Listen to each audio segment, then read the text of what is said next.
al pueblo en aquel momento.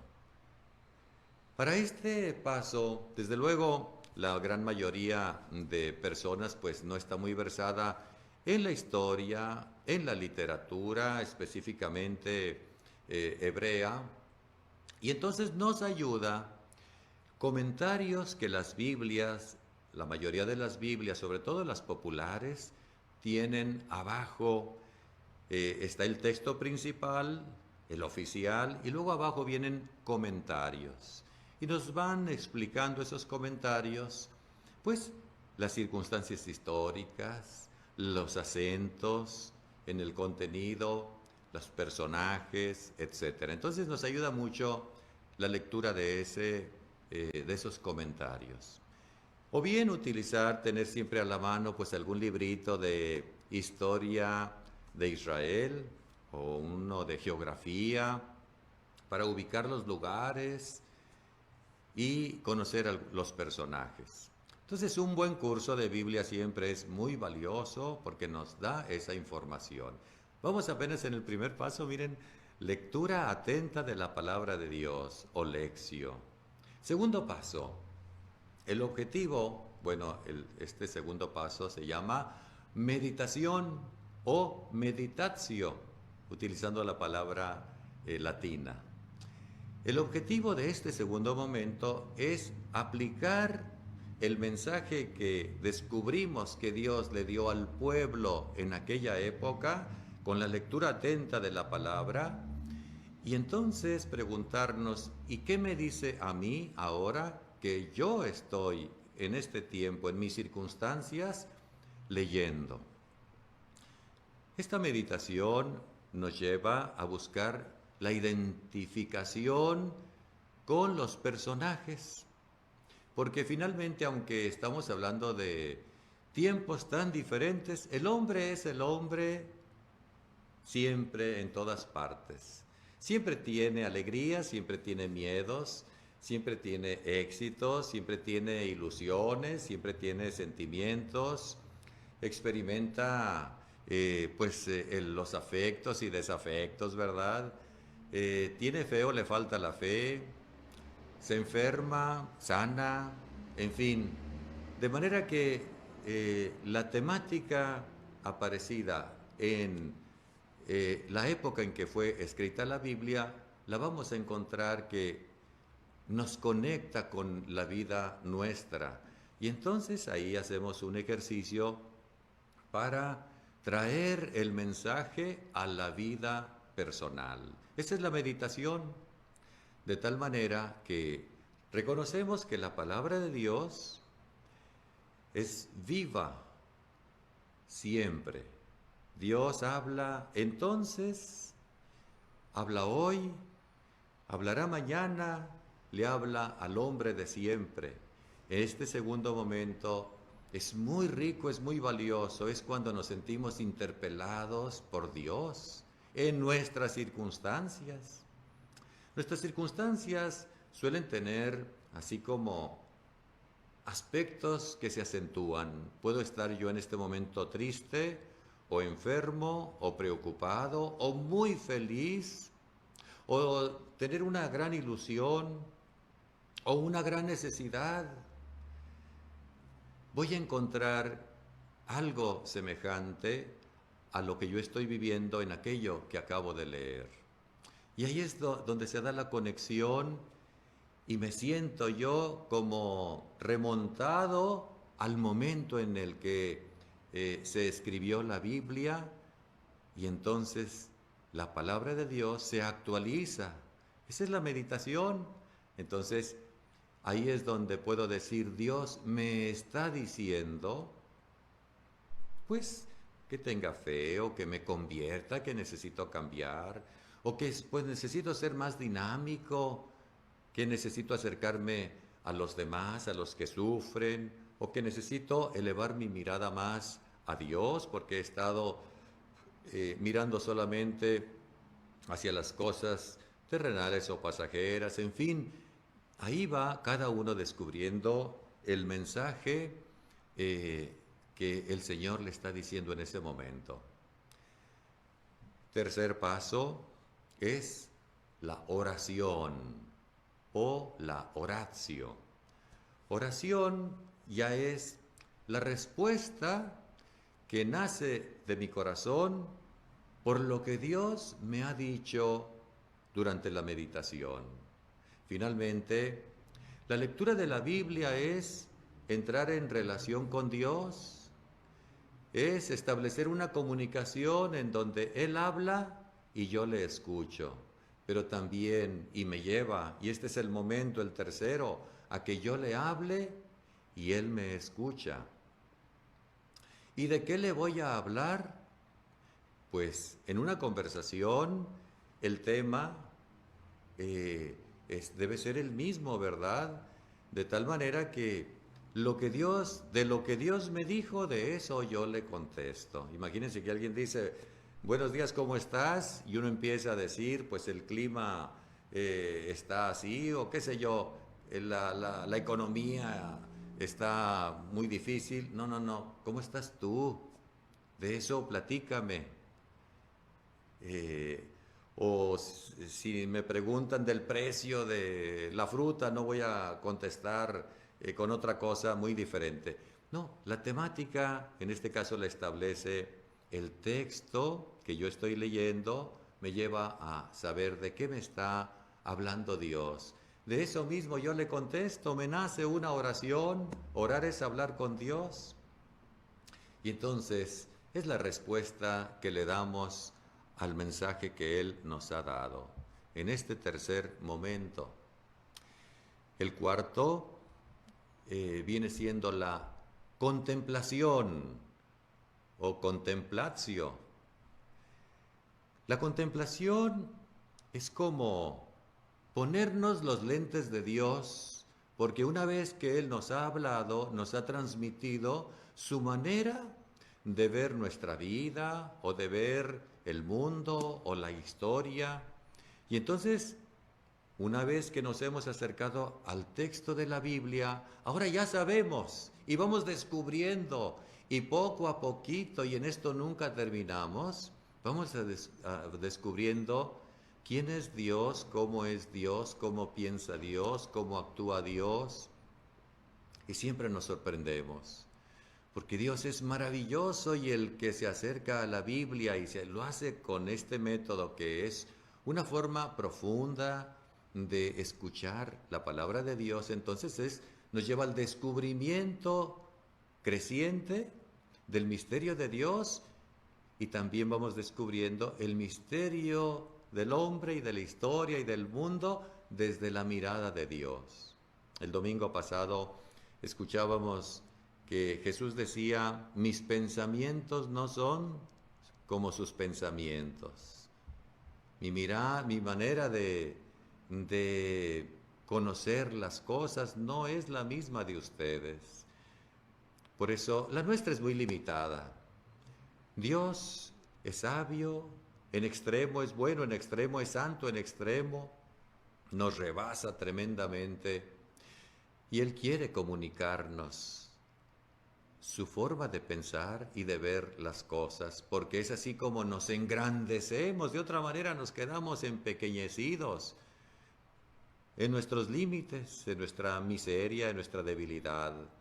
Entonces, fíjense cómo la contemplación nos hace crecer en el conocimiento de la obra de la salvación que Dios realiza en cada uno de nosotros y en el mundo, y en esa palabra de Dios nos va ayudando a entender cómo esta obra de salvación la realizó a través de Jesucristo. Es toda una historia muy larga, pero el punto culminante es precisamente Jesucristo, el Hijo eterno del Padre, que se hace hombre, que entra en nuestra historia y que nos revela con su palabra y con sus acciones el misterio de la salvación y finalmente da la vida por nosotros en la cruz para luego resucitar, vencer a la muerte y al pecado y mostrarnos la vida nueva que a todos nos ofrece. Entonces, fíjense, centrar la contemplación nos va ayudando a crecer en el conocimiento. Por eso, quien así lee y medita la Biblia, podemos decir, conoce más de Dios. Muchas veces nosotros nos decimos creyentes, católicos o de cualquier otra denominación, pero si no estamos en este crecimiento en la fe, pues nos decimos hijos de Dios y lo somos, pero como muy pequeños en la fe y a veces desviados en la fe, perdidos. Aunque somos hijos de Dios, pues sí, pero un hijo de una gran persona se puede perder. Se trata, por eso, de más bien dejarse salvar por Él, de crecer y de desarrollarse en plenitud. Y a esto nos ayuda entrar en esa relación con Dios. Bueno, pues ese es el cuarto paso, que viene siendo ese descubrimiento de que ya uno conoce más de Dios y conoce más de nuestra propia vida y podemos entender mejor aquello que nos pasa y reaccionar de la mejor manera. Bueno, pues de hecho esto nos lleva al quinto paso. El quinto paso es precisamente la acción. Es ponernos de pie, bueno, antes de ponerse de pie es establecer propósitos. Una vez que he platicado con Dios, Él me habló, yo le respondí, tengo una nueva mirada más profunda, tengo los lentes de Dios para ver mi vida y la vida de los demás. Y entonces desde esta mirada desde Dios voy a ponerme a trabajar, a recorrer el camino que Él me va mostrando. Y entonces hago mis propósitos. ¿Qué voy a hacer hoy y mañana y pasado para poner en práctica lo que Dios me ha dicho? Porque lo que Dios nos dice en su palabra no es solamente en la línea del conocimiento, sino debe de llevar a la transformación de mis hábitos, de mis acciones, le da una orientación y entonces habrá que ponerse a trabajar. Y bueno, de aquí nacen los mejores propósitos.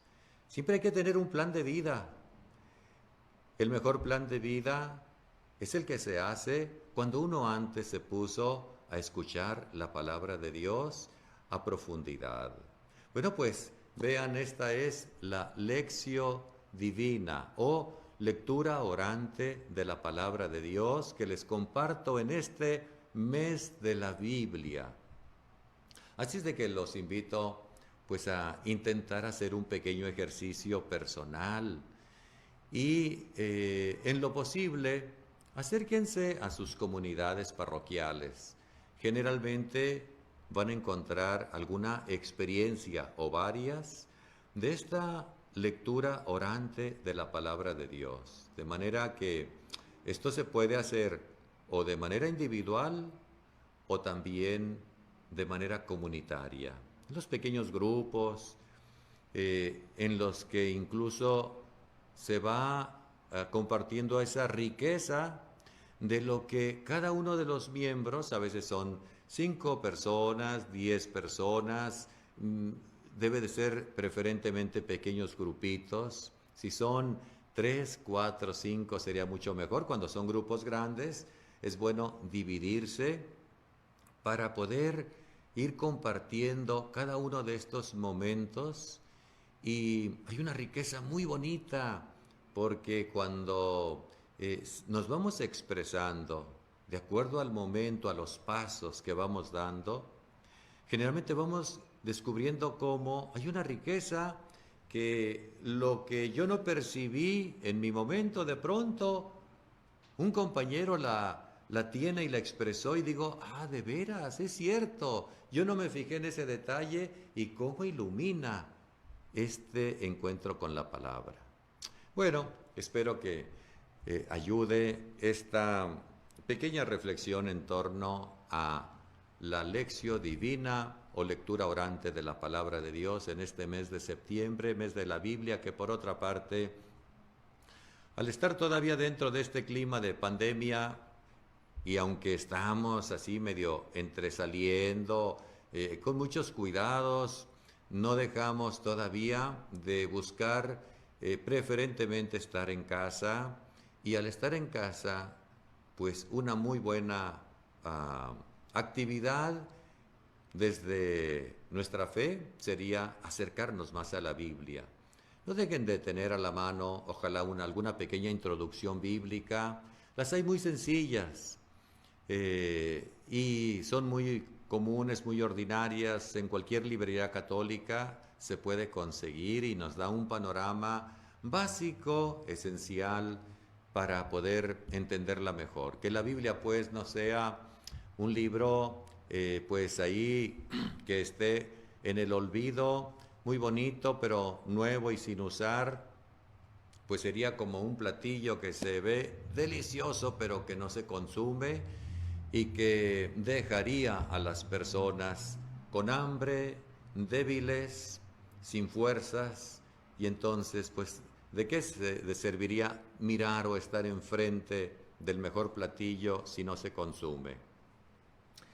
Aprendamos pues a consumir este alimento en la vida de la fe, que les recuerdo cada vez que vamos a misa, aunque no hacemos el proceso completo, bueno, ahí por las circunstancias de tiempos, pues ya más bien se da muy digerido, el sacerdote nos ayuda, como que nos da el fruto de lo que él hizo antes para que la comunidad ya reciba el contenido, ¿verdad? Y nos ayude a entender, a ponernos esos lentes de Dios para tener su mirada y poder así ordenar nuestra vida desde la fe.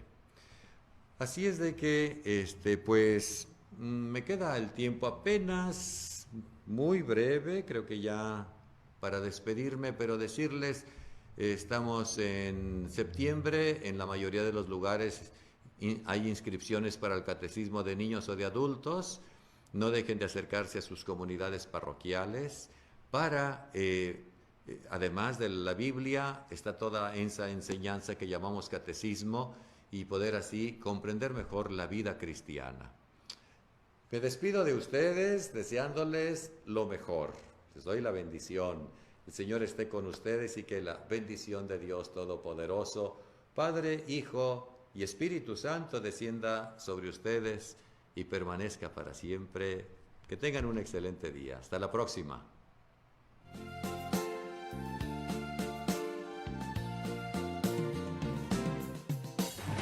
¡Vieja! ¡Tengo hambre! ¡Dame algo de comer con unas tortillas calientitas! ¡Qué bueno que llegaste, vieja! Ahorita te sirvo algo de comer. Aquí tienes las tortillas calientitas como te gustan, mi amor. Vieja, esas tortillas están muy malas. ¿Dónde las compraste, pues? Pues a un señor que iba pasando. Ahí está, vieja. Para las tortillas, las de Tortillería El Diamante número 2. Está ubicada en el Boulevard Benito Juárez, número 901, donde además de tortillas, le ofrecemos masa para tamales y tortillas de harina, sirviéndole desde 1967. Para su mayor comodidad, contamos con servicio a domicilio. Solo márcanos al 613-0981. Tortillería El Diamante número 2 ¡lo espera! Ahora sí, mi viejo comerá las mejores tortillas, las del Diamante número 2. En este mes patrio, independízate de tus lentes. Con Visual Corporativo Jardón, regresa tu visión perfecta de la mano de la mejor atención y la más avanzada tecnología. Llama hoy, agenda una cita y aprovecha la consulta a solo 100 pesos. Libérate de los lentes con Visual Corporativo Jardón, especialistas en cirugía de retina y vítreo. Con Easy Unlimited 100 tienes más megas al domiciliar, llamadas ilimitadas y la diversión de Easy TV. ¿Quieres más? También incluye Blim TV y todo Netflix. Todas las películas, series y lo que más te gusta ver de Netflix. Así no te perderás de sus estrenos y producciones originales. Easy Unlimited 100. Todo el entretenimiento en un solo lugar. Buenas noticias. Si aún tienes pendiente el pago de tu predial, Obtén el beneficio de 0 multas y 0 recargos al realizarlo durante agosto y septiembre. Ahora puedes hacerlo desde la comodidad de tu casa. ¡Que no se te pase! Aún estás a tiempo de contribuir para que Tijuana sea una mejor ciudad para ti y para todos. Realiza tu pago en línea ingresando a www.tijuana.gov.mx. Así de sencillo es cumplir. Hoy, todos por Tijuana.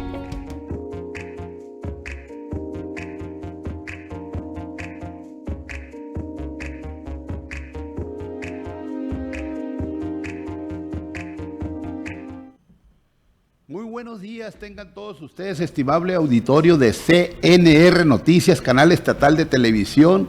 Los saluda Armando Avilés en este programa de Convergencia Informativa, un programa de análisis, de información que le da voz a los movimientos sociales y participa en la transformación de este país. Hemos venido desarrollando pues una serie de entrevistas con el licenciado José Ángel Peñaflor, y que ya se ha quedado aquí pues como colaborando con nosotros, porque a petición del público, que ha habido mucha aceptación de la manera como se da el programa, y pues uno de los objetivos nuestros es efectivamente eso, que tenga una utilidad social el programa. Y por eso estamos nuevamente invitando, y va a colaborar aquí con nosotros el licenciado José Ángel Peñaflor. Vamos a abordar, como lo hemos hecho en los programas anteriores, que no está nada acartonado, vamos a ir sobre la marcha, pero vamos a tocar los temas centrales, tanto a nivel nacional como a nivel local, que son noticiosos y que pues están influyendo en los acontecimientos del país. En el caso, pues trataríamos el tema que se está dando en la elección de Morena, lo que está sucediendo con respecto a la oposición de Frena, esta contrarrevolución o este contraataque que está emprendiendo la oposición, o en este caso los partidos o la derecha, como le llaman, ¿no? También, pues, si nos da tiempo, trataríamos lo que es el tema que se ha exacerbado, que es la cuestión de la presa de Chihuahua, la Boquilla, cómo esto se ha, y por el tema del agua, que es un tema de carácter internacional, y así sucesivamente iríamos tratando sobre, pues, estos temas, ¿no? Pero vamos a darle la bienvenida al licenciado José Ángel Peñaflor. Adelante, licenciado. ¿Qué tal? Buenos días, gracias por la invitación, gracias por el espacio, gracias a la empresa por la apertura para ese tipo de programas. Muchas gracias. José, como comentaba yo esto, no sé por dónde te parecería bien que abordáramos la temática. Pues tú ya estás bastante compenetrado de esta cuestión del asunto interno de Morena. ¿Qué te parece si planteamos, por ejemplo, lo que es así de pasón rozón, porque somos muchos temas los que estamos planteando, la cuestión de la elección interna, y la otra sería también de dos maneras, ¿no? Una a nivel nacional y el enfoque también local, porque también ha habido acontecimientos aquí de una división interna que se generó ahí por lucha interna, pues por la cuestión de la decisión del gobernador de querer imponer una dirección en Morena, y esto para que tú nos informes, informes a nuestro público que estás compenetrado de esta temática. ¿Qué te parece? Empezamos, por ejemplo, por la cuestión nacional, porque ahí hay varios candidatos y abordamos. Si quieres. Pues a nivel nacional está muy complejo el asunto y sobre todo muy numeroso. Para fortuna de Morena, tiene bastantes personas que están luchando por la dirigencia nacional. Claro que de esos, creo que 40 candidatos que hay, únicamente pues tienen brillantez algunos 4 o 5 candidatos. Los más visibles pues son sin duda Porfirio Muñoz Ledo, nuestro Porfirio Muñoz Ledo tan brillante y tan de antaño. El histórico. El histórico. Está también Mario Delgado, que proviene del PRD, firmante del pacto. Del Pacto por México. Está Gibran Ramírez, muchacho muy brillante. Pero muy protagónico el tipo, ¿no? Pues es protagónico por naturaleza, pero además por su juventud y preparación. Yo creo que esas son la gran brillantez del... ¿Y la Jacob? Y la Jacob, pues ya todo el mundo conoce cuál es, ahora sí que es una aventurera. Las aventuras de Jacob y Morena, todo el mundo sabe cuál ha sido su comparecencia ante la opinión pública a lo largo de su interinato, porque finalmente fue un interinato que prácticamente duró como bastante, ¿no? Bueno, pues casi toda la vida de Morena como partido político, porque en cuanto se le dio el registro, Andrés Manuel inmediatamente renunció para irse a la candidatura y de ahí no lo ha soltado. El problema está que ha confrontado mucho al partido a nivel nacional. Esa es su gran virtud, que ha confrontado y ha hecho equipo con los sectores más repugnantes del partido y de los aliados, de los nuevos aliados de Morena. Oye, pero por ejemplo, yo observaría que este tipo, porque estamos nosotros hablando de una etapa de transición hacia la democracia, entonces era una oportunidad de que el partido en el poder demostrara a nivel nacional de cómo se puede ejercer la democracia representativa. Pero yo no entiendo cómo, o sea, esta lucha por el poder, o sea, a mí me recuerda a las viejas luchas del Partido de la Revolución Democrática, también del priismo, los golpes bajos, etcétera. Yo no le veo una gran novedad a esta elección interna que se está desarrollando.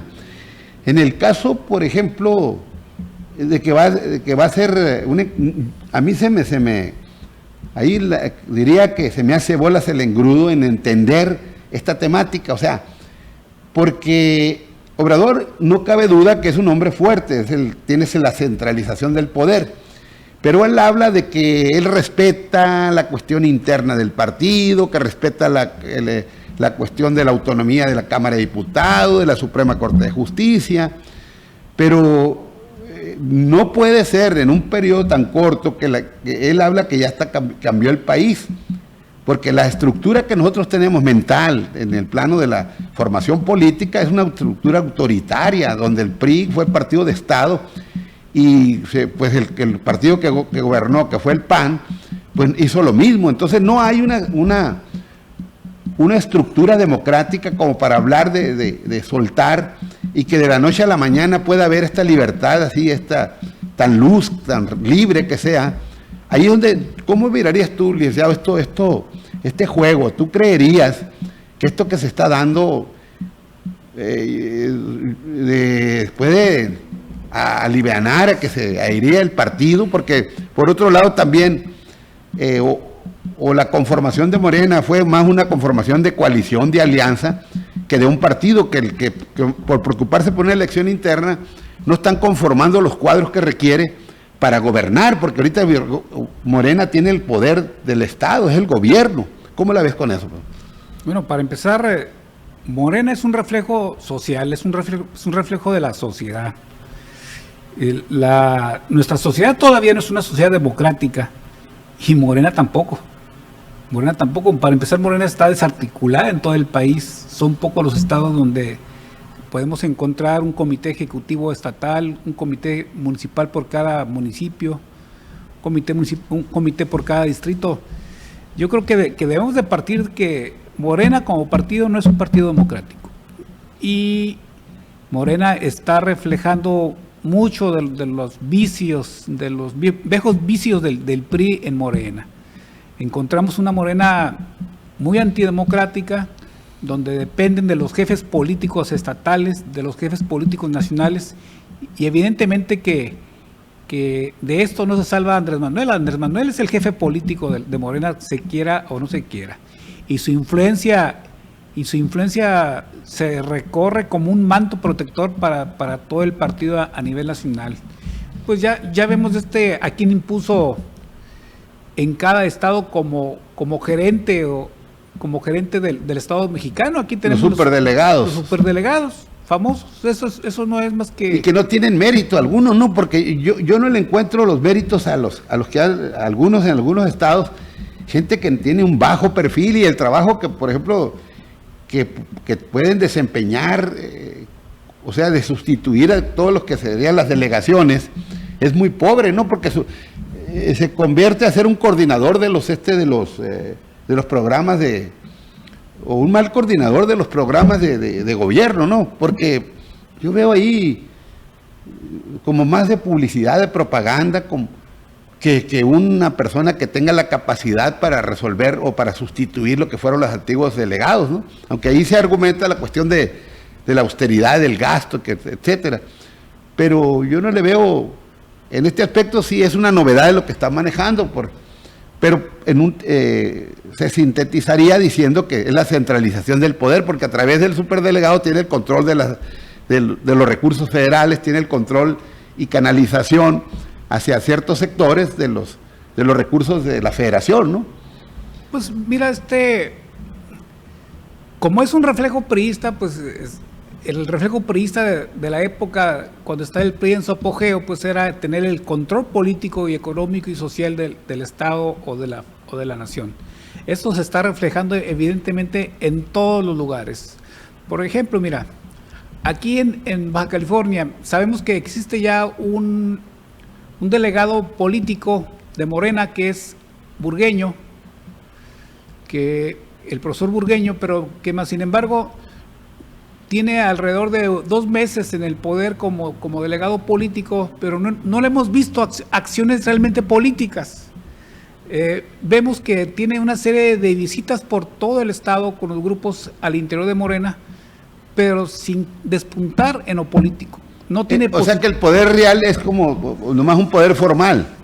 Pues yo creo que el poder político se lo está dejando a Bonilla, o sea, si lo vemos en cuestiones prácticas. La toma de decisiones importantes. Decisiones de un modo u otro se las está dejando a Jaime Bonilla. Pero yo te diría, hay un rompimiento real entre Bonilla y este muchacho, porque él prácticamente lo impulsó, ¿no? Pues en apariencia de es real, pero yo creo que... ¿Y cuál es? Porque cuál es esta decisión o esta supuesta rivalidad entre este muchacho y el gobernador, ¿cuál sería los equipos nacionales, diríamos? Por ejemplo, que pertenece al grupo de Ebrado, al grupo de Delgado, y Bonilla pues tiene su propio grupo. ¿Cuál sería el grupo de Polensky, precisamente? Pero mira, a ver, ¿qué papel tendría en este momento el partido frente al poder que tienen en el Estado? ¿Cuál es el papel de un partido? Primeramente habría que integrar el partido, como tú dices, estructurar los comités, y yo no sé, porque tú sabes cómo están integrados, hay comités de base, hay comités de seccional, o sea, todo lo que es la estructura orgánica del partido, ¿existe en Baja California? No existe, ¿no? No existe, en realidad no existe, o sea... Entonces, el poder político lo tiene concentrado en el gobernador. Yo creo que sí, en este momento sí, porque Burgueño no ha sabido, desde mi punto de vista, no ha sabido destacar en lo político. ¿O será la falta de experiencia? Porque yo no le conozco a Burgueño una experiencia política. Él es un joven, ¿no? Bueno, es que tú no le ves experiencia, tú no le ves despuntar, porque para eso se ocupa... Años de lucha. Aparte de lucha, se ocupa un referente ideológico. No se tiene ideología. Órale. O sea, si no se tiene ideología, ¿cuál va a ser? O sea, no tiene formación teórico-política, no tiene, aparte, la militancia que él tiene es muy reciente, ¿no? Sí, pero aparte de Morena, ¿quién tiene esa cualidad? Pues sí, hay gente pero no está fuera de la estructura. De base, no está en la estructura dirigente del partido local. O sea, que tienen más bien una estructura ideológica de otro tipo. Pues, las gentes, pues, que por ejemplo los que están conformando... Los que toman las decisiones en Morena no vienen de una lucha por la transformación del país, porque cuando se habla de que al llegar Obrador al poder, y él lo dijo, yo soy la síntesis de muchos movimientos, de muchas luchas, y con él se está plasmando, y él lo comentaba, que el pueblo llegaba al poder en términos de su persona, pero en este caso... Toda esta gente que se anexó de última hora, cuando veían que las tendencias eran favorables, aunque Bonilla se fue, por decirlo, desde antes de que tuviera la posibilidad de ganar, ese es el mérito que le relaciona con Obrador, de que él se la jugó en los tiempos de las vacas flacas. Entonces, en este caso, otras o muchas gentes que se adhirieron a Morena de manera oportunista, porque miraban que iba a triunfar, como decía mi amigo López Rivas, decía la arca de Noé, que todo el mundo se fue con Morena porque iba a ganar. Entonces, en este caso, diríamos, ¿cómo ves tú esto? No, pues la ideología que en este momento enarbola Morena es precisamente la de ser el ganador. No hay otra cuestión de carácter ideológico o político. Si bien es cierto que enarbolan un tipo de demanda social, un tipo de pensamiento social, pues de ahí no pasa. ¿Qué haría yo, por ejemplo, como dirigente de Morena actualmente? Bueno, primero yo tendría que ser auxiliar, el partido tiene que ser auxiliar del poder. Porque está gobernando. Porque tenemos poder. Sí. Entonces, si tenemos el poder, el partido debe convertirse en un coadyuvante del poder, en un auxiliar del poder. Si no tienes esa calidad, vas a hacer muy poco o tu trabajo va a ser totalmente intrascendente. ¿A quién vas a dirigir? ¿A qué grupo de militantes? ¿Vas a dirigir a los grupos de colonia, a los grupos de campesinos? ¿Pero cómo? ¿Bajo qué demandas sociales? ¿Bajo qué demandas? Aún aunque esté en el poder, aunque esté Morena en el poder, ocupa tener un pliego petitorio por sector, un pliego petitorio para los campesinos, un pliego petitorio para los estudiantes. Por ejemplo, los estudiantes, ¿qué se va a hacer? ¿Qué se está haciendo para los estudiantes rechazados? Ahorita nada. ¿Sí? ¿Qué se va a hacer con los campesinos que no han recibido todos y cada uno de las prestaciones sociales por ser campesinos? Nada. Los programas, porque muchos programas que operan a nivel nacional aquí no hay. No están operando, no llega hasta acá pues el manto protector del obradorismo. Hay ciertos, y cuando estos, como el caso de los recursos que son muy, muy cuantiosos, porque es la política del presidente de proteger a sectores desvalidos, pues tiene cierta sesgo, ¿no? Yo creo que hay un cierto corporativismo ahí, porque la gente que está cercana, en el caso de Gilberto, yo tuve un caso ahí de Gilberto, este muchachito también que es acólito de Bonilla. Gilberto Herrera. Gilberto Herrera, licenciado, lo pusieron en un puesto muy importante, ¿no? De que reparte los recursos y eso. Uh-huh. Y yo tengo antecedentes de gente que no le han llegado los recursos, que destina y que lo pregona Obrador como un logro, y que además lo es. Entonces, ahí el criterio que se utiliza no es un criterio en base a la necesidad, hay un criterio partidista, un criterio corporativo, decir, bueno, el que esté cercano a mí, a mi grupo, es el que va a tener los beneficios, aunque no tenga, y muchas veces hay gente que ni necesidad tiene, y gente que tiene necesidades no es atendida, porque ahí hay una, como dice Obrador, está el elefante echado, atorado. ¿Cómo la ves tú? No, claro, o sea, por eso te digo, el partido debe ser coadyuvante del poder.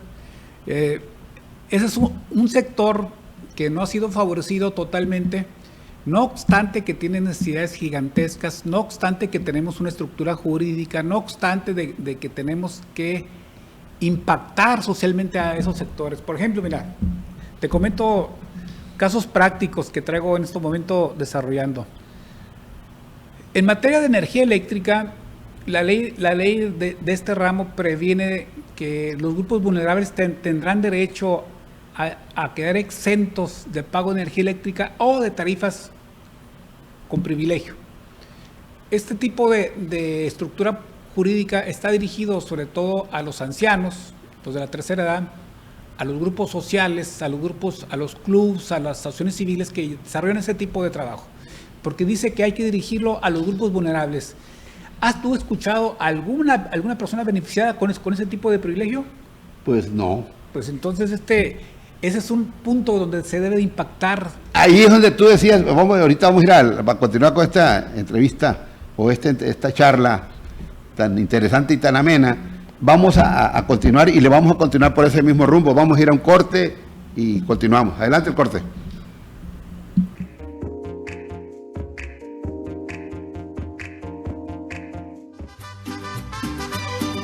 Celebra Mes Patrio en Sazón México Restaurant, con los platillos de la comida mexicana más tradicionales y su rico sazón. Ven a celebrar México en Sazón México. Estamos ubicados en Boulevard Benito Juárez, número 3038, fraccionamiento Villa Floresta, Playas de Rosarito. Sazón México Restaurant, el lugar favorito de Rosarito. En el Florido, con nuestros precios, todos ganan. Arroz del Rancho del Tío, 907 gramos, $19.90. Molida de cerdo, $49.90 el kilo. Variedad de galletas Emperador, $7.90. ¡Qué barato! Maderería La Esperanza. Todo para la construcción en un solo lugar. Contamos con varilla, cemento y Redimix. Plomería en general y todo para la electricidad. Contamos con herramienta Trooper y Cuervo. Gran surtido en maderas, triplay, barrote, tablón, vigas y mucho, mucho más. No contamos con sucursales. Yo confío en Maderería La Esperanza. Con nosotros, tu construcción es La Esperanza. En Tacos Walter contamos con las medidas de seguridad para que sigas disfrutando de nuestro exquisito menú en nuestro restaurante. También puedes ordenar tu platillo favorito para llevar y recogerlo en nuestro excelente servicio de drive-thru. Teléfono 664-378-5283. 664-378-5283. Contamos con tacos, caldos, tostadas, aguachiles, botanas y más. Los mejores mariscos están aquí. Tacos Walter, Avenida Paseo de los Héroes, número 13051, Colonia 20 de noviembre. Que nadie te impida deleitarte con el sabor de Tacos Walter. ¡Te esperamos! Easy TV, Blim TV, más megas al domiciliar, llamadas ilimitadas y todo Netflix.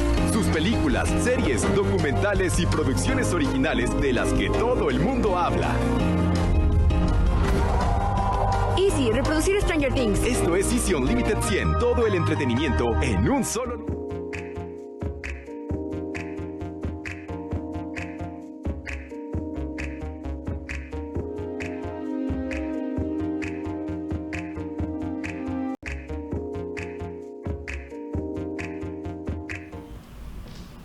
Bueno, estamos continuando en el programa de Convergencia Informativa aquí con el licenciado José Ángel Peñaflor, que le han hecho llamar el abogado del pueblo, sus correligionarios, porque lo han adoptado pues como su abogado, ¿no? Porque José tiene una trayectoria de muchos años defiendo a gente independientemente de sus preferencias políticas o sus aspiraciones. Él siempre ha estado en la lucha, en la defensa del pueblo, o sea, no es moda para él, ¿no? Entonces, lo que decías hace rato, Peñaflor, de la cuestión de esto de coadyuvante, y que estamos ya tocando un tema de temas concretos de aquí de Baja California. En el caso de los programas, y estábamos mencionando de un personaje de Gilberto Herrera, el licenciado, y la relación que hay en el poder ejecutivo. O sea, aquí esta situación de separación de poderes quedó prácticamente, pues nomás en el papel, porque aquí el hombre fuerte de Baja California es Bonilla Valdés. Y a propósito, digo, decía aquí pues que tiene que coadyuvar el poder, es la que estás planteando tú. Lo otro, no sé, me surge ahorita este pleito que trae, si no es necesario, que estaba viendo el día de ayer o antier, que hizo una conferencia de prensa el exgobernador Lupillo Osuna Millán. Guadalupe Osuna Millán, ¿no? ¿Cuál es el objetivo de Bonilla de estar cazando pleitos? De por sí trae varias broncas y le pone la pelota a Osuna Millán cuando no es necesario, pues le está dando, ¿cómo te diré? Le está dando vida. Le está dando vida a un muerto político. Y bueno, y yo le estaba comentando con una amistad ahí, ¿cuál es el rollo de Bonilla? O sea, ¿quiere parecerse como Obrador o qué? O sea, esa es una copia, no sé si es una copia mal hecha de lo que el protagonismo. Obrador es un hombre que tiene una trayectoria de lucha de muchos años y se la ha rifado en diferentes escenarios y ha sido atacado. Entonces, él quiere ser como una copia así al carbón de López Obrador, quiere gobernar que el estilo López Obrador con sus conferencias, etcétera, etcétera, ¿no? Y ahora casó este boleto con Osuna Millán, que sé cómo le vaya allí, ¿no? Porque pues ahí le dio reflectores, pues. ¿Cómo la ves tú eso? Pues yo creo que en el fondo hay cierta razón, porque los comentarios, lo que se escucha en el ámbito político, se establece de que ambos tienen interés para integrarse como candidatos a la presidencia municipal de Tijuana. Ah, caray. Entonces yo creo que uno a otro pues se estará atacando para desprestigiar, pero pues yo creo que Osuna Millán pues no ocupa más desprestigio, ya lo trae todo consigo. ¿Quién no conoce a Osuna Millán? Mira, yo me acuerdo de Osuna Millán por aquella masacre terrible de un mes de septiembre en Tijuana, cuando hubo aquel, pues no sé cómo ¿La Peni dónde fue? No, pues en la penitenciaría del estado, cuando el motín, que no se sabe con exactitud cuántas personas murieron. Sabemos y tenemos noticias que murieron más de 200 presos, y que la corte se negó a conocer del asunto, no obstante que hubo una denuncia por parte de un grupo de abogados, y que se vieron gráficas muy estrepitosas de violencia en contra de los presos. ¿Quién no conoce a Osuna Millán cuando realizó aquel proyecto de lo que es el Arroyo de la Mar, que lo encementó por alrededor de 7 kilómetros, cuando ya había aprobado un proyecto para convertirlo en un lugar de atractivo natural para la población de Tijuana, y se iba a convertir en un pulmón verde con alrededor de 500 hectáreas, pero prefirió sacar dinero y ganancias haciendo un canal encementado? Somos el único lugar del mundo donde encementamos a los arroyos. ¿Quién no recuerda a los panistas con aquellas relaciones con los grupos de narcotráfico? ¿Quién no recuerda al primer presidente municipal en fiestas con los Arellano Félix? O sea, no ocupa mayor conocimiento del exgobernador para conocerle su trayectoria delictiva. ¿Quién no se acuerda de Osuna Millán, que fue el que entregó el parque Benito Juárez entre los dos palacios de gobierno en Tijuana a un grupo de potentados económicos para constituir el Zócalo 11 de julio y darles alrededor de 300 millones en un convenio particular sin mayor trascendencia? Ese es, así es como podemos retratar a Osuna Millán. Hay que recordarle a la ciudadanía quién es Osuna Millán para no cometer el mismo error de querer votar por un personaje de esta calaña o algún otro panista. Entonces, evidentemente que Osuna Millán trae la idea de convertirse en candidato de la alianza PRI-PAN-PRD y tal vez Movimiento Ciudadano. Ese es en el fondo del asunto, que quieren posicionar a Osuna Millán para esa alianza. Pero entonces Bonilla le está haciendo el caldo gordo, entonces diríamos, desde tu punto de vista, esa interpretación que estás haciendo, pues parece que pues, le está sirviendo, ¿no? Porque a propósito de eso, qué interesante lo que estás mencionando, porque sí. Allí aparecía un personaje también ahí, que estuvo presente ahí cuando fue a presentar la denuncia, que se llama Jaime Martínez Veloz, sí. Que ocupó notoriedad en estas últimas campañas, ¿no? Porque si algo tiene Jaime Martínez Veloz, el arquitecto, es ser muy hábil para sobrevivir en la política, ¿no? Porque él ha vivido pues en la política de todos los tiempos, de la época de la bronca de Colosio. Acuérdate cómo se manejó él, desde incluso cuando la bronca de Chiapas y todo eso, porque él saca su perfil de su trayectoria, ¿no? Hasta que habla de que él pues es muy democrático, pero siempre pues sabe su chamba en términos de maniobrar, tiene el colmillo retorcido, ¿no? Entonces ahí se le vio en esa, porque lo subieron a las redes, ahí aparece Jaime Martínez Veloz, y te digo que coincide en este caso como una proyección de carácter político, o sea que les pusieron el tapete ahí para que se exhibiera, ¿no? Porque ahí está también otro, ¿cómo se llama este muchacho que fue el hijo de Julieta? Juan Marcos Gutiérrez. Juan Marcos Gutiérrez, otro personaje también que fue diputado. Ajá. Y que también en la política local. Entonces, por ahí irían las cosas entonces, pero ¿cuál sería en el caso del gobernador, que es lo que estamos tratando, porque nosotros brincamos a esto, y yo lo metí como tema porque yo no le miro el menor sentido de estar atacando, como dicen, un personaje que no tiene, o tú dices que lo ve como un peligro, o lo quiere desprestigiar. Pues sí, eso es un peligro. Mira, las alianzas, evidentemente que son legítimas. Las alianzas aunque no sean de tu mismo rango o tu signo zodiacal o político, son legales, ¿verdad? Todo se permite, pues. Todo es permisible, pues ya ves, Morena también tuvo sus alianzas desde el Verde Ecologista pasando por el PES. Por el otro, el PES, ¿no? El partido que ahora fue el que tuvo el registro precisamente. Pasando por la ultraderecha y la derecha, etcétera. Entonces, yo creo que todas las alianzas son legales. Ahora hay que ver cómo anda cada alianza.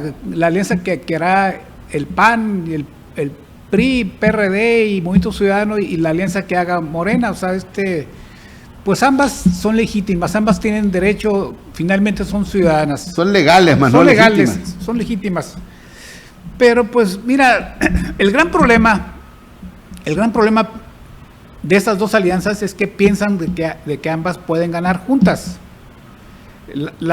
Yo no haría esas sumas automáticas de votos o de porcentajes obtenidos en la última elección. La última elección el PAN pues no estuvo tan mal, creo que si mal no recuerdo quedó en 16-17% en la elección estatal. El PRI creo que quedó en el 5%, el PR creo que quedó en el 8%, el Movimiento Ciudadano quedó como en el 4 o 5%, pero la suma de porcentajes no es automática. La ciudadanía piensa y tiene sus criterios para votar. Hay que ver, por ejemplo, la aceptación que tiene Andrés Manuel a nivel nacional llega al 50 y tantos %. El manto protector del obradorismo. El 60%, pero cuando se trata del partido únicamente y sin Andrés Manuel, pues se baja al 30, al 35%. Entonces, estos porcentajes pues hay que tener mucho cuidado porque no son automáticos, ¿no? La ciudadanía no está en esos momentos para hacerlo automático. Quizás despierte simpatía el ver unidos 4 o 5 partidos políticos para cada ala, para la gente, para los progresistas y la derecha, porque no sé cómo llamarle a esas dos alas, una de izquierda que contiene incluso de ultraderecha como es Morena con el PES o con el Verde. El PAN y el PRI y el PRD, pues está muy disímbolas estas alianzas. Entonces, quién sabe cómo las tendremos que nombrar, si de izquierda o de derecha o de ultraderecha, porque ambas están para llorar, ¿no? Pero esto nos conlleva a establecer qué es lo que se avecina para Baja California. Va a ser la primera elección donde vamos a encontrar alrededor de 5 o 6 casillas distintas. Vamos a tener diputados federales y locales, presidentes municipal y gobernador. Van a ser 4 o 5 casillas. Es la primera elección que se da en este tipo de género para Baja California. Entonces hay que ser optimistas y llamar a la gente a votar, que lo más importante es votar. ¿Por qué? Porque el sea desde su gusto, el partido político o el grupo o el independiente. Y ya los independientes, pues aquí se está convirtiendo también en toda una corriente política. Estamos escuchando por ahí, por ejemplo, el grupo más fuerte de independientes, sin duda, que se da en Ensenada, Baja California, se da en Tecate, se da en Rosarito, en Tijuana no se ve que tenga mucha aceptación los grupos independientes, pero que podían dar la sorpresa en Baja California. ¿Y qué porcentaje, por ejemplo, de los grupos independientes hablaríamos? Estamos hablando de lo que tú... Pues en Ensenada es el ejemplo más típico, más clásico. En Ensenada yo creo que estamos hablando ya de un 10%, porque si mal no recuerdo, La planilla de Miguel Orea obtuvo, si mal recuerdo, el 6-7%, el otro independiente también por Ensenada obtuvo también como el 5%, o sea, Ensenada se está perfilando como el punto base para los independientes en Baja California. En Tecate tenemos un grupo fuerte, un grupo unido, un grupo que merece ser visto y observado porque también puede dar la gran sorpresa. Claro que el que ha dado más de qué hablar es el del grupo de Ensenada, el del grupo de Miguel Orea, con más acciones, con más grupos a su alrededor, con más fuerza política y social, porque tiene trabajadores de la maquila, tiene de los grupos de choferes de los choferes independientes sin sindicato, tiene grupos de colonias, tiene grupos de defensores del medio ambiente. Yo creo que se puede consolidar con más fuerza, con más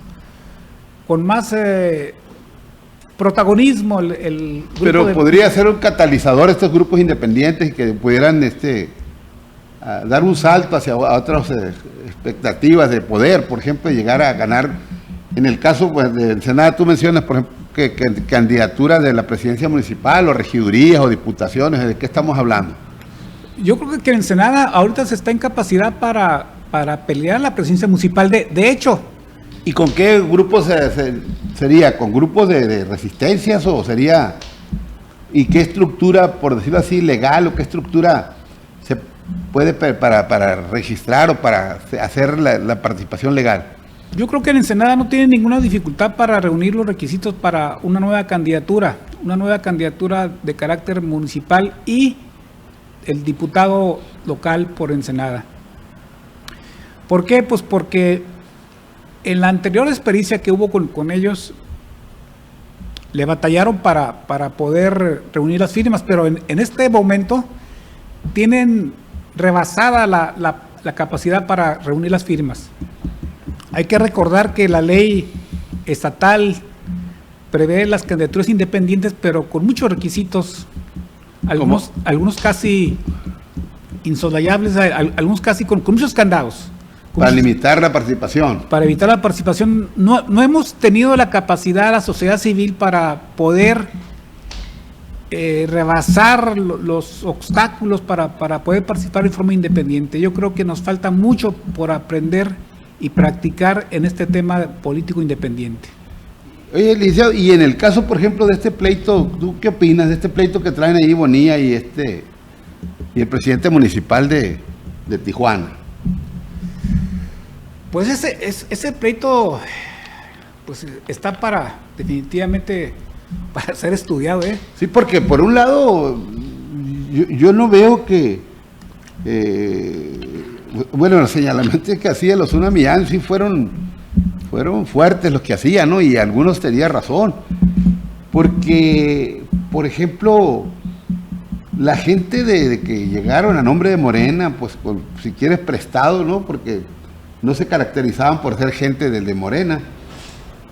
En el caso tienen abandonado, el caso de Tijuana, la cuestión de la seguridad, la cuestión de la infraestructura urbana, muchos aspectos que yo venía mencionando en programas anteriores de convivencia social. No ha habido cambios en lo absoluto, pues, de temas como de los servicios, de la convivencia ciudadana, no ha habido transformaciones en lo absoluto, sino que lo que se ve es la presencia en medios de estos del presidente municipal y de algunos funcionarios repartiendo despensa y todo esto, prácticamente que andan en campaña, pues, pero los asuntos urgentes que la ciudadanía requiere como servicios no se están porque ahí no se están resolviendo, ¿no? Porque ahí tiene que haber una coordinación entre el gobierno del estado y el gobierno municipal, ¿no? En cuanto a la infraestructura, por ejemplo, de la SEP, del agua, del drenaje, de aguas negras, etcétera, ¿no?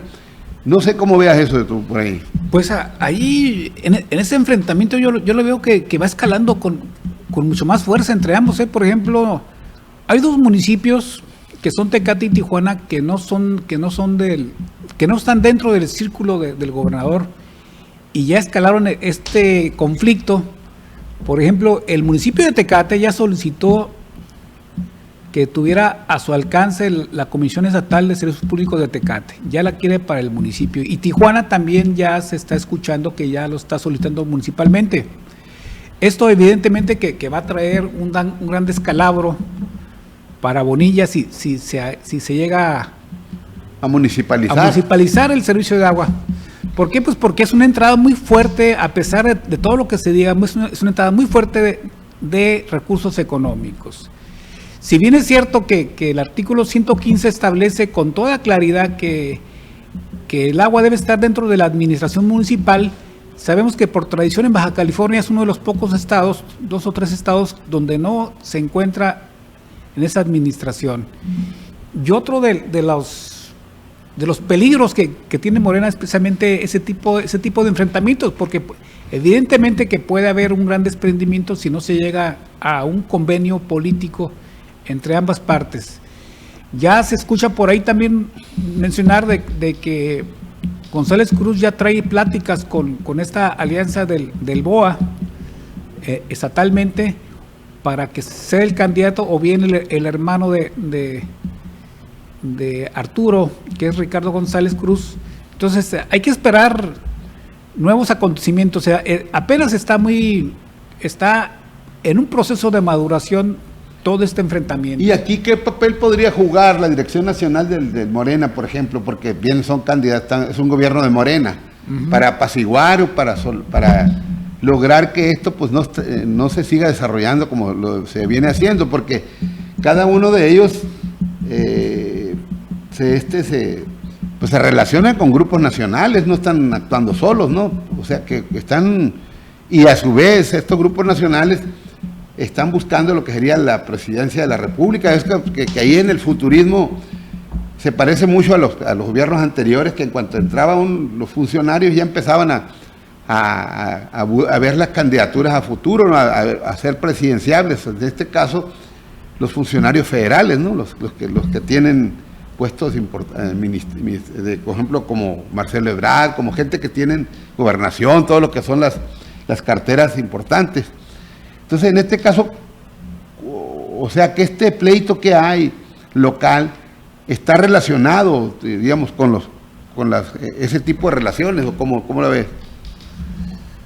Pues mira, evidentemente que ambos tienen relación nacional con algunos grupos.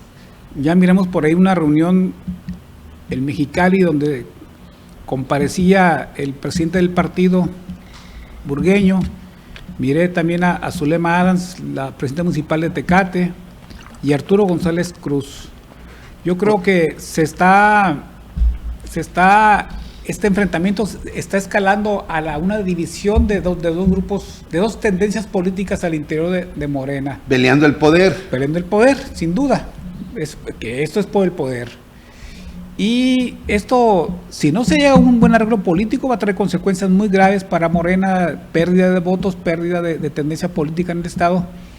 Y no debemos de esperar nada bueno para Morena si se llega a consolidar este enfrentamiento, este conflicto estatal. Y ya vimos que ha tenido consecuencias, por ejemplo, la renuncia del subsecretario de Gobernación, Peralta, que fue el que mandó llamar a González Cruz a la Secretaría de Gobernación. Lo hicieron renunciar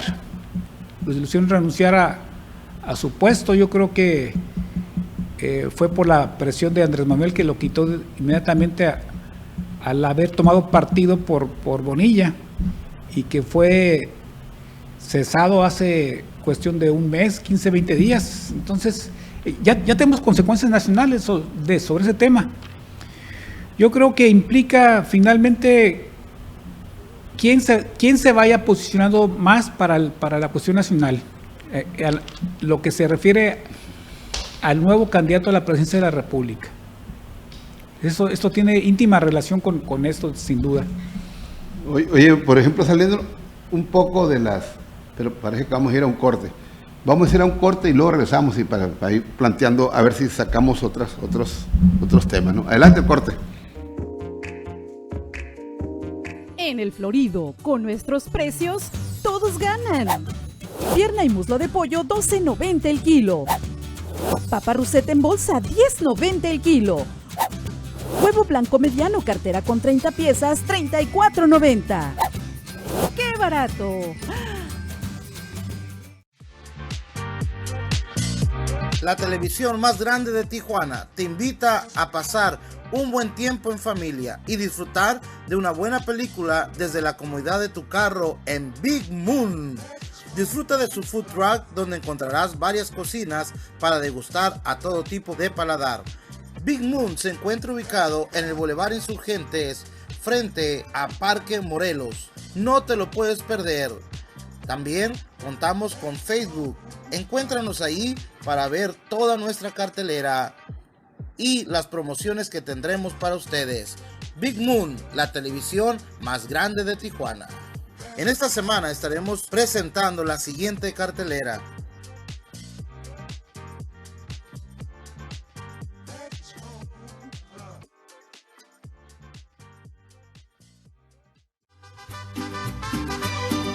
Celebra Mes Patrio en Sazón México Restaurant, con los platillos de la comida mexicana más tradicionales y su rico sazón.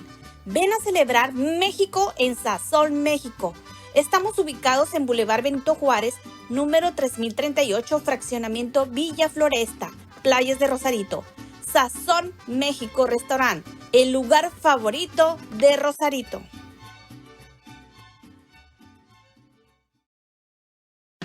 Venga con los especialistas en transmisiones. Venga a Transmisiones Esquivel, con más de 30 años de experiencia en el ramo de las transmisiones. Somos una empresa certificada por compañías mexicanas y de Estados Unidos. No pierda su tiempo. Realizamos su diagnóstico en minutos y contamos con garantía de 1 año en su reconstrucción completa de su transmisión. Visítenos en calle Democracia, número 22536, Colonia Ejido Matamoros, en Tijuana, Baja California, o comuníquese con nosotros al 664-370-1963, 664-901-7040. Los mejores en transmisiones, Transmisiones Esquivel.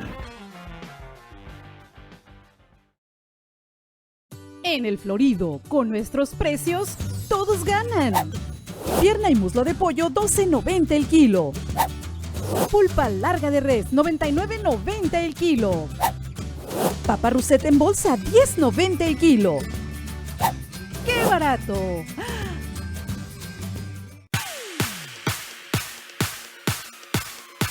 En Plaza Ejido Mazatlán contamos con una variedad de servicios: médicos especialistas, restaurantes, dulcería, diversos talleres, imprenta y mucho más.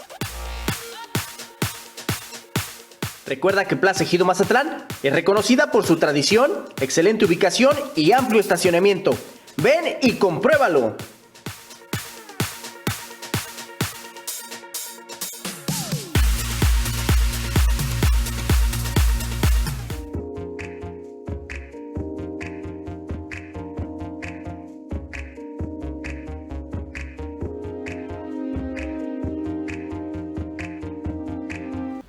Bueno, pues hemos estado aquí en una plática muy interesante, que hemos estado abordando temáticas sobre todo respecto a la lucha interna de Morena, y tanto a nivel nacional como a nivel local. Y pues podríamos abarcar tantas cosas, tantos temas que están vigentes ahorita, ¿no? Porque en el país hay acontecimientos muy sobresalientes. El presidente de la República en esta nueva transición, está haciendo el esfuerzo por hacer transformaciones. Es evidente el combate a la corrupción que ha emprendido en Petróleos Mexicanos, Pemex, con combate al huachicol y todo este tipo de situaciones, pero hay una oposición, una derecha pues muy engallada, porque perdió los privilegios y también está vinculada a grupos de poder. Entonces por todos lados están buscándole. Últimamente hubo una carta ahí que acusaban a Obrador de muchas cosas, no todos aquellos que perdieron los privilegios, sobre todo comunicadores. Entonces esta alianza que se ha venido dando, hasta últimamente hemos visto cómo hicieron un plantón en Reforma, ¿no? Y ahí en redes la planteaban cómo las carpas estaban abandonadas. Pero en el aspecto de esta lucha ideológica que está sosteniendo, y también algunas acciones que está emprendiendo Obrador, y que en la resistencia de estos grupos, estábamos hablando del caso de de La Boquilla en Chihuahua, que tiene un carácter internacional, porque es de un compromiso que se tiene de darle agua a Estados Unidos, una cuota de agua, y que ya entró el PAN, porque que ya politizó el asunto, lo partidizó porque está queriendo sacar raja política, y que han llegado a situaciones de provocación como a la quema de máquinas y todo, que ahorita no está funcionando las computadoras en las presas, que producen electricidad y que producen esto. Entonces tú, licenciado, en este aspecto de lucha ideológica tan intensa que se está dando y que se está permitiendo y que está haciendo acusar al presidente que está atacando la libertad de prensa porque critica permanente, ya los tiene diríamos, de sparring, ¿no? Al Reforma y a una serie de gentes ahí como Lorente Mola que lo están atacando también, y que se está vinculando a todo un proceso de carácter internacional, por decirlo así, ¿no? Porque se está acuerpando ya un poco parecido a yo hace mucho tiempo le decía, cuando empezaba el gobernador Obrador, que la derecha se estaba metiendo a un proceso de carácter internacional, ¿no? Buscando el apoyo de los grupos como el caso del senador Rubio, gente en Estados Unidos, y más ahorita que están prácticamente desbancados como oposición, ¿no? ¿Tú cómo ves este asunto y la lucha ideológica que está sosteniendo el presidente? Aunque a muchos se le dice pues que no es una lucha anticapitalista, no es una lucha por una transformación profunda, pero el hecho real es que sí está afectando intereses, ¿no? Y esto que metieron que han hecho muy polémicos todas las propuestas que ha habido, como la cuestión para juzgar a los presidentes. ¿Tú cómo ves todo este aspecto, licenciado? Pero yo considero que el régimen no está saliendo bien librado de esta lucha con la derecha. Y lo digo por lo siguiente. Digo que no está saliendo bien librado por virtud de que, para empezar, no hay lucha ideológica. Es una lucha de intereses de una ultraderecha rapaz, de una derecha religiosa, de una derecha, es la clásica oposición religiosa de los cristeros. Es la clásica derecha que siempre ha estado ligado a la iglesia. Es la derecha que siempre ha estado ligado al sistema financiero internacional, al sistema financiero local, a la gente que quiere privilegios. Lamentablemente lo que yo lamento de Andrés Manuel es finalmente de que esté causando esa gran división a nivel nacional en el país, que hay sectores en el país que dicen que esta división ya existía. Yo no lo dudo que haya existido, pero yo ahí que estoy un poquito en desacuerdo, porque Andrés Manuel no está dividiendo el país, porque es el argumento que dan estos grupos que está creando una confrontación. Yo creo que la lucha es real, porque él está afectando intereses específicos, ¿no? Está ajustando cuentas, y ahí es donde viene el problema, que quieren confundir. O sea, quieren hacer aparecer como que los está atacando, como que está dividiendo el país. El país sigue dividido y está dividido, pero por los privilegios que unos cuantos tenían. Entonces ahí habría que ser justo, ¿no? Yo en el aspecto soy justo, al menos es mi punto de vista de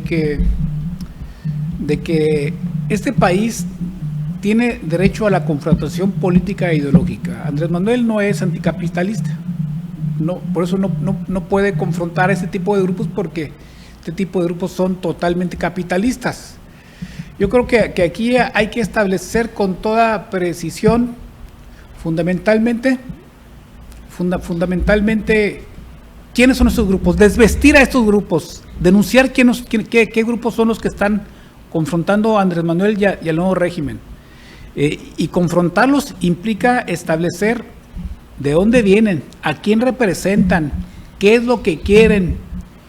Y claro, todo eso implica una lucha ideológica y política que debe ser ante los medios masivos del Estado, que el Estado debe de retomar todos sus tiempos oficiales a los cuales se dio Fox a la iniciativa privada, a los grupos de poder, para los mensajes del país, de la nación. ¿Por qué digo esto? Bueno, porque hay que desvestir y manifestar quién es Lozano, que es uno de los líderes, quiénes son los líderes en Jalisco, quiénes son los líderes en Guanajuato, en Chihuahua, cuáles intereses defienden, qué es lo que pretenden provocar. Porque esta derecha ya tiene intereses internacionales aquí, o están ligados a intereses internacionales efectivamente.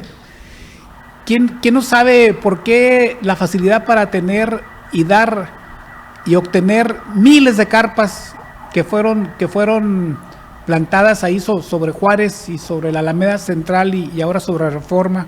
Que estaban solas, por supuesto, ¿no? Sí, que estaban abandonadas. Que estaban abandonadas, pero ¿de dónde salieron? Todo eso tiene un costo gigantesco. Unos dicen que se tratan de las casas de campaña que donó Canadá en el pasado sismo. Bueno, pues eso hay que hacerlo claramente y establecer que sí son las carpas que se robaron en los anteriores gobiernos para esos movimientos. ¿De dónde sale ese dinero para movilizar gente? Gente muy especial, gente que no está acostumbrada a movilizarse, gente que no está acostumbrada a lo político, a la lucha política, y que tampoco está preparada para una lucha ideológica. Liceo, llegamos desgraciadamente al final del programa. Quiero agradecerte pues tu presencia y sigues permanentemente invitado aquí a colaborar con nosotros, y qué bueno, porque estos programas me han comentado que les ha gustado de cómo estamos abordando las temáticas. Sigues y así que te quiero agradecerte, y le voy a pedir a nuestro público que pues nos compartan y que sobre todo comenten esto que estamos así, hagan extensivo lo que aquí tratamos. Muchas gracias. Gracias, Liceo. Gracias por el espacio. Ándale. Hasta pronto, nos vemos la próxima semana.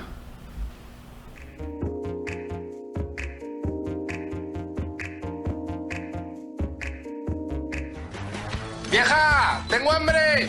¡Dame algo de comer!